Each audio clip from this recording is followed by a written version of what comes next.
Ang panukalang proyektong ito ay ipresenta ng ikatlong pangkat na pinamagatang Daluyan ng Pag-asa, Sama-samang Aksyon kontra Baha. Ang mga tagapagtaguyod ng proyekto ay walang iba kundi sina Jenica Pinpin, Jocelyn Gazingan, Precious Mabuti, Frankie Nuesa at Joseph Juan.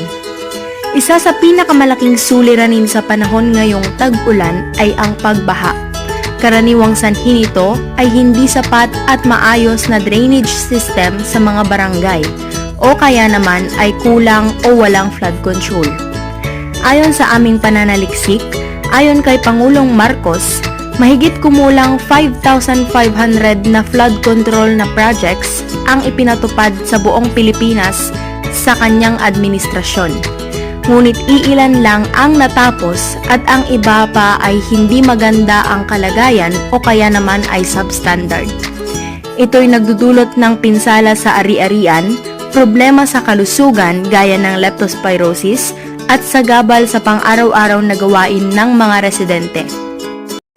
Ang proyektong ito ay naglalayong magpatupad ng epektibong estratehiya laban sa pagbaha, magkaroon ng mas matatag na komunidad at mag-install ng mas mahusay na drainage system at flood control measures. Kasama din ang LGU, environmental agencies at mga stakeholders sa pagpapatupad.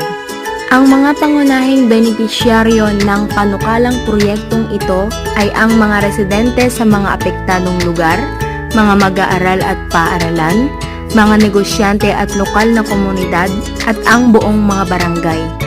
Sapagkat sa panukalang proyektong ito ay mas maiibsan ang dulot na panganib ng baha sa kanilang kalusugan at sa komunidad, sa mga ari-arian at sa buhay.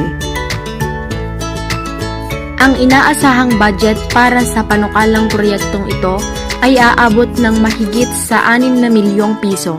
Ito ay dahil sa ang gobyerno ang inaasahang magbigay ng pondo para sa panukalang proyektong ito upang matugunan ang problema sa pagbaha ng iba't ibang mga barangay sa San Manuel. Para sa timeline ng nasabing proyekto, sa unang buwan ay maisasagawa ang initial meeting kasama ang LGU, engineers at stakeholders, pag-survey at site inspection sa mga lugar na madalas bahain, pagkolekta ng baseline data tulad ng ulan, daloy ng tubig at kasalukuyang drainage systems sa lugar, at pagbuo ng project design at feasibility study. Sa ikalawang buwan naman ay ang pag-finalize ng engineering design at layout ng drainage systems, pagkuha ng mga permits at clearances mula sa lokal na pamahalaan at DENR kung kailangan, at pagbuo ng budget plan at procurement list. Sa ikatlong buwan ay ang bidding procurement ng mga materyales at konstratista, at pag-order at paghahatid ng construction materials at equipments. Sa ika-4 na buwan naman ay ang paghuhukay para sa drainage canals at pipelines, paglalagay ng reinforcements gaya ng concrete lining at steel grids kung kailangan, at regular na monitoring at site visits para sa quality assurance. Sa ika-5 buwan, paglalagay ng culverts, manholes at water inlets or outlets, pagtatapos ng structural works ng drainage system, at testing ng water flow at pagtukoy sa posibleng adjustments. Sa ika-6 na buwan naman ay ang final inspection kasama ang LGU at mga residente, pag-correct ng deficiencies o adjustments, training or orientation ng maintenance team, project turnover at pagpapahayag ng resulta sa komunidad. Kung sakaling hindi masunod ang timeline, ay inaasahang magkakaroon ng fallback plan or fallback timeline ang proyektong ito. Para naman sa assessment procedures, una ay ang pagsuri ng lugar.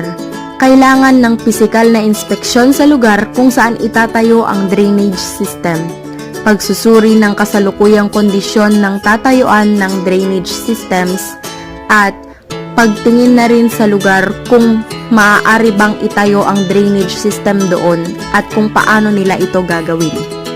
At Pangalawa ay ang pagkonsulta sa barangay. Pagsasagawa ng panayam o focus group discussions sa mga residente, barangay officials at iba pang stakeholders. Pagtukoy ng mga lugar na palagi ang binabaha o problema sa tubig ulan. Pangatlo ay ang technical na assessment. Pagsusuri ng sukat, materyales at disenyo ng proposed drainage at pagsusuri ng dami ng tubig na kailangang i-handle ng drainage system. At pang-apat ay ang impacts. Pag-alam kung may matatamaan bang kabahayan, negosyo o iba pang istruktura.